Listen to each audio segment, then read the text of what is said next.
new Premier League campaign kicks off on Friday evening, and this is the Hammers Chat West Ham United season preview. In this video we have got 5 Hammers related questions, and throughout you're going to hear my answers as well as that of Gonzo and Charlie. We want you guys to get involved in the comments below. We're going to kick it off with the simplest question of all. Who's going to be the Hammer of the Year?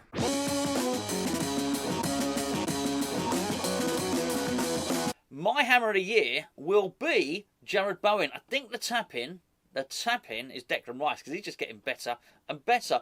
But last season, I felt that Bowen, certainly in terms of West Ham, drew level on a sort of par with Declan Rice in terms of his importance to the team.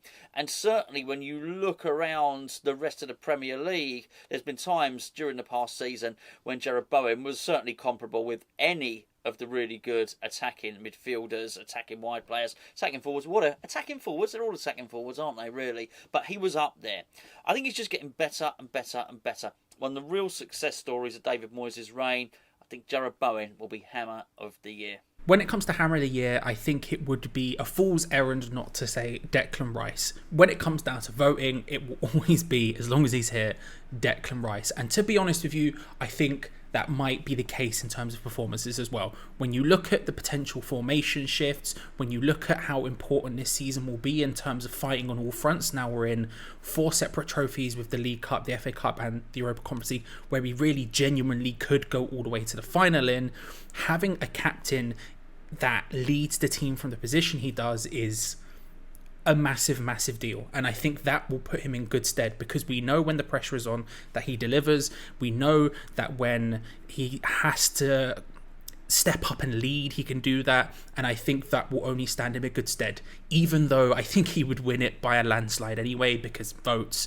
I think he could also be the most important player this season. It's the obvious answer, but it's Declan Rice. He's world class. When Deborah Meaden's on Dragon's Den, she sometimes speaks about when people come in and they do their pitch and she says they've just got that. She doesn't know what that is, but they've just got it. Declan Rice is a bit like that for me. Just class. He just oozes class.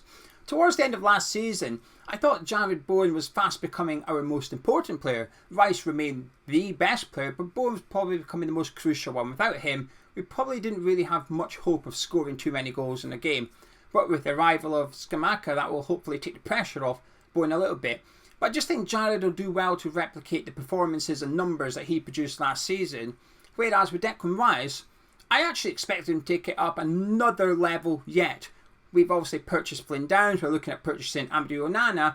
That would suggest we've got a little bit of a plan in place for centre midfield, and that may see Declan Rice getting further up the pitch, seeing that progressive dribbles that we saw him do many times last season as well. We know Declan Rice is a world-class player. To pinch Hammer of the Year from him, you'd have to have a pretty incredible season, and I think one of the two players could have a really good season, but even that still won't be enough to stop Declan Rice becoming Hammer of the Year.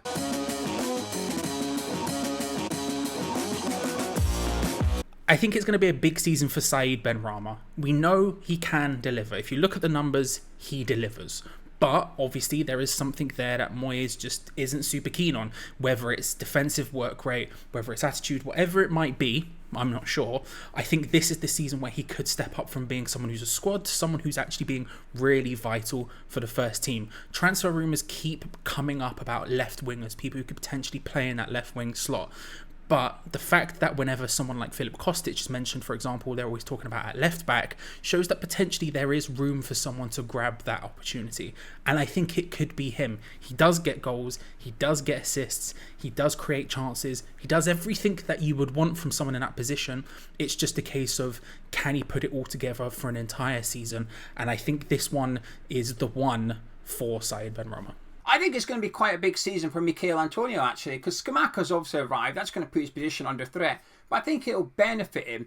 For sure, last season there was times where Antonio was out of form, he was struggling for fitness. He shouldn't have started some games. Some games he did start, he should have been taken off. He was done on the pitch.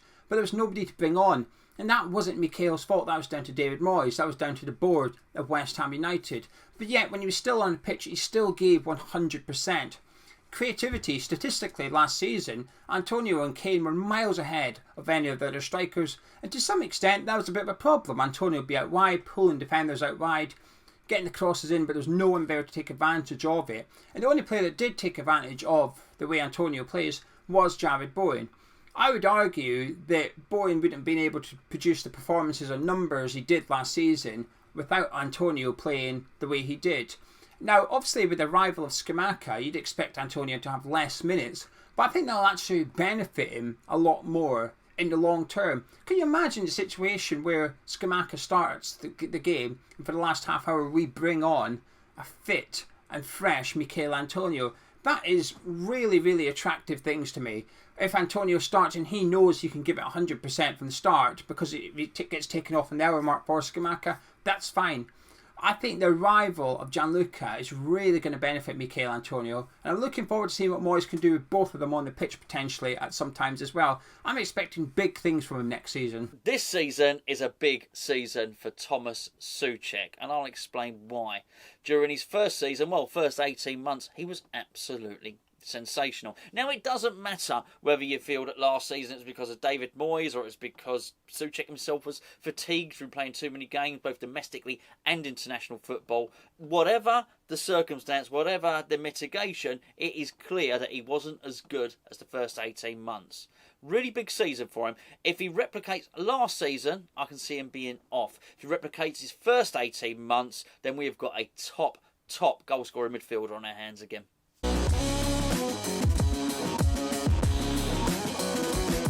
My hopes are, come the end of the season, we've got a trophy and top 10 in the Premier League. I don't even care which trophy it is. I've got my preferences. There's a reason I said end of season and not end of May, because there's a certain final in June this time round. But between now and then, I've got two really. One is the way that we play.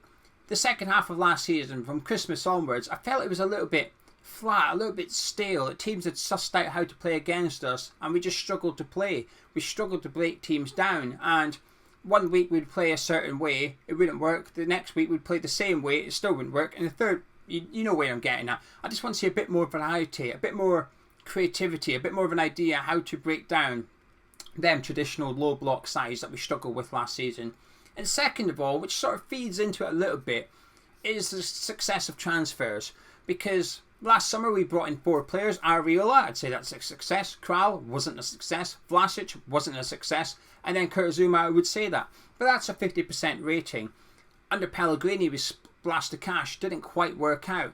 Well, this summer we are splashing the cash under David Moyes. We're bringing in a large amount of players, but they need to work. So my hopes are that the summer transfers, we've generally got them right, especially the big buys like Aguerd and Scamacca.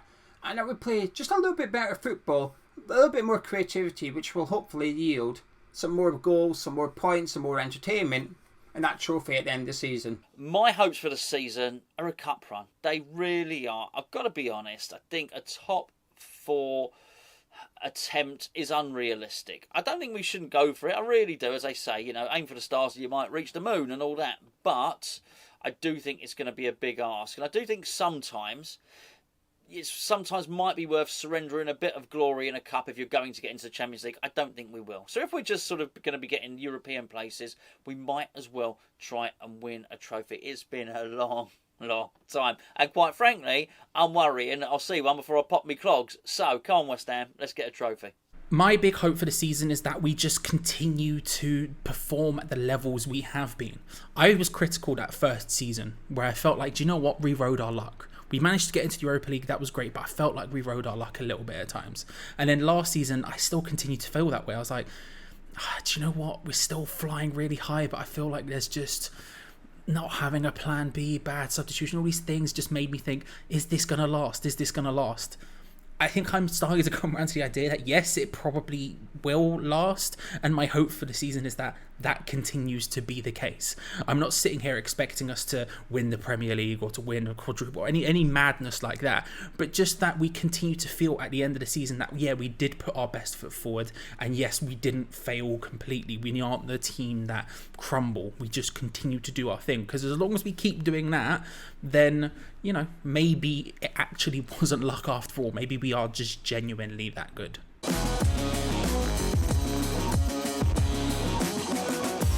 My expectations for the season are another top 10 finish. Now, top 10 It's a measure of our success. The top 10's almost a bit of a sort of dirty phrase now, isn't it? But you've only got to look back at a history of a club, which is that of a yo-yo club with always a relegation struggle in there. I have to say, a top 10 finish would be 3 on the bounce. I can't remember it. I can't remember that ever happening. I would also imagine we'll have another plus goal difference as well. Not the biggest thing to get excited about. There's a lot more glory in football than having a positive goal difference, but watching us over the years to always have a negative goal difference, I do feel it's actually really important, and I think it shows our progress as a club. Expectations are definitely a top 10 finish. Very different from the hopes, though. When it comes to expectations, I'm kind of tempering them a bit. I've said to some people that top 10 is my aim, and they get a bit iffy about that. That seems quite low. But realistically, when I say that, I'm really thinking we need to be doing well in cups, because we have a team now who can compete against some of the best. We just can. You only have to see our results against the top 6 clubs to know that actually we do have what it takes to go deep into cup competitions. And so if we're aiming to do that, then top 10 is fine by me. That's all I really want, to make sure that we're still in that conversation for best of the rest, while also pushing deep into the late stages of the Conference League, deep into the FA Cup, deep into the League Cup. That's what I want to see. That's what my expectations are. So when I say top 10 and, people criticize me for it, that's kind of what I'm saying, because I think that is still ultimately a success for West Ham. That is still better than we were before. I'm not looking at it on a season by season basis and going, well, we were in the Europa League, now we're in a Conference League, so we're going downhill, then saying top 10, that's even more downhill. No, I'm looking at a longer term arc, and if we can continue to do that and build the squad around that, then that's a massive thing for West Ham, and it's all building blocks to get to where we eventually want to go. Nowhere gets there in a day, nowhere gets there in a season, but over the course of time, a top 10 with some very deep cup runs is a very good thing for West Ham, and potentially something we can build on next season. My expectation for this season is quite simple: to win a trophy, specifically the Europa Conference League. But I wouldn't complain if it's the League Cup or the FA Cup. However, we have to win a trophy. Semi-finalists in the Europa League. Leicester were semi-finalists in this competition last season. There's no reason we can't go on and win this if we take it seriously. We've had 2 really good campaigns: 6th place in the Premier League, followed by 7th place in the Premier League. Really good, incredible job by David Moyes so far. The progress has been fantastic, but now we have to make it count. We have to capitalise on where we are today. Right now, I would suggest West Ham are the 7th best team in England. We're splashing the cash this summer. We've brought in a £25 million centre-back, a £35 million striker. David Moyes is now being backed by the board, and when you get backed, you have to then provide. You have to deliver success. And success at West Ham must be to win a trophy. There's no reason that we can't go on and do that. Yes, I would like us to qualify for European football via the league as well. That would be brilliant. But a trophy, in my opinion, is the be-all and end-all. That's the judgment. At the end of the day, when a manager retires, you look back and you look at what they've won in their career. Not where they finished in the league, what they've won. What silverware have you got? And when players look back on their career, they want to look back with medals around their neck as well. And the way to do that is by winning the Europa Conference League this year.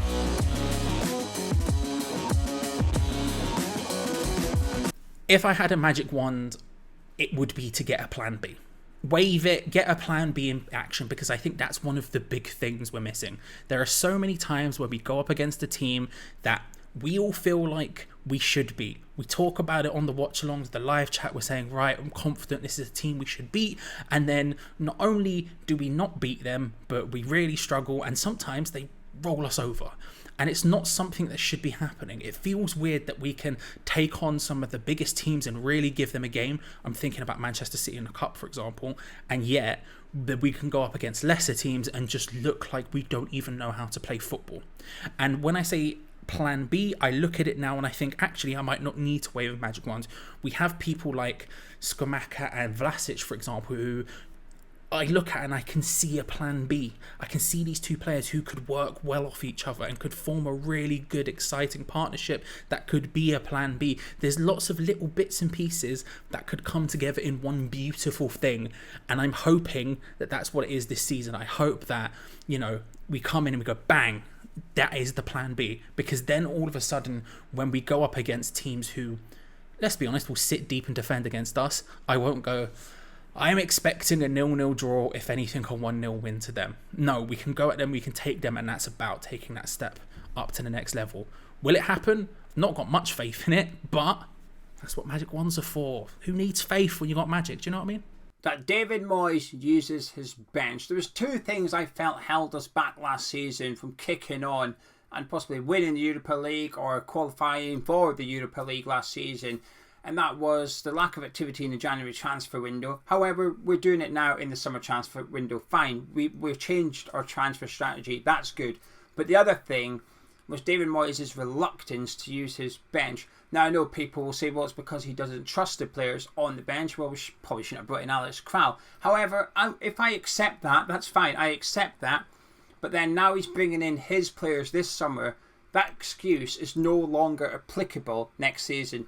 We've obviously got the 5 substitution rule in the Premier League. Subs are going to become more crucial than ever next season. And I felt that was one of our biggest weaknesses last year. So we need that rectified. So if I had a magic wand, if I had one wish, it would be that David Moyes uses his subs and uses them well. Not all substitutes are good substitutes, but David Moyes uses his subs to help change the game in favour of West Ham a little bit more often this season than last.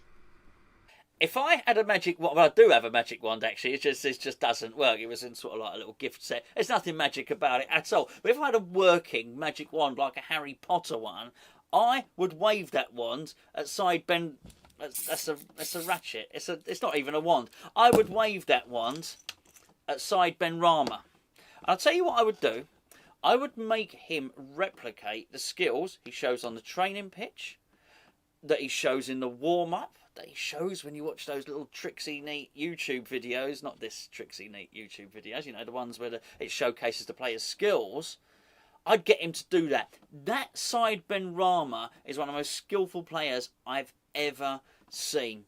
Unfortunately, when he gets onto the pitch of West Ham, and everyone will have their reasons why, but when he gets onto the pitch of West Ham, he plays within himself. He plays a bit scared, if I'm honest. He doesn't... He's an artist. Cyber Rama is an artist. I want him to express himself and paint like that, basically. There you go, you've had our answers. I want to know your answers as well, so get involved in the comments below. Give us your Hammer of the Year predictions, as well as what you would do if you had a magic wand. Who's that a big season for? And plus, what's your hopes and expectations for West Ham United this season? If you enjoyed this video, please do drop a like on it, subscribe if you're new to the channel, and we'll catch you in a bit. Good luck with whoever edits this, Gio, I suspect. Good luck. Hope you nail it. I look forward to watching something I didn't have to edit for once. Bye.